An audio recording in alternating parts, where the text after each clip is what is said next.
On the day that Jesus rose from the dead, two of Jesus' disciples were walking to a village called Emmaus. The two disciples were talking about everything that had happened. As they talked, Jesus came and began to walk with them, but the disciples did not recognize him. Jesus asked the disciples, "What are you talking about?" The disciples stopped walking. They looked sad. One of the disciples, Cleopas, answered, "Are you the only one in Jerusalem who hasn't heard what happened?" "What happened?" Jesus asked. So they told him.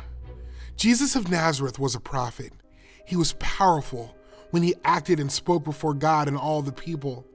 The religious leaders handed Jesus over to be sentenced to death, and they nailed him to a cross. We had hoped he was the one who would set Israel free. Besides, it's the third day since these things happened.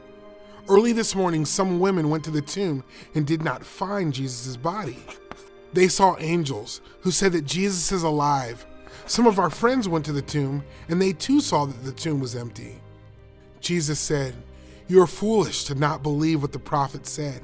Isn't this what had to happen to the Messiah?" Then, beginning with Moses and the prophets, Jesus explained to them what all the scriptures said about him. Jesus and the two disciples arrived at Emmaus, and they asked Jesus to stay with them. So Jesus joined them at the dinner table. He took the bread, thanked God for it, and broke it into pieces.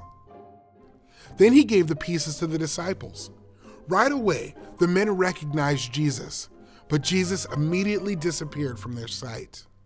The two disciples thought about their walk to Emmaus. They said, "When Jesus talked to us on the road and explained the scriptures, didn't our hearts feel like they were on fire?" The disciples immediately left Emmaus and went back to Jerusalem. They found Jesus' 11 disciples and others who gathered with them. They told them what had happened.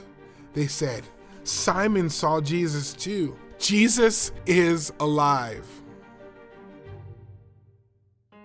The whole Bible is about Jesus.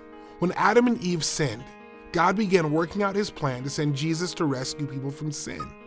All of the Old Testament points forward to Jesus' life, death, and resurrection, the time when Jesus would bring God's promised salvation for sinners.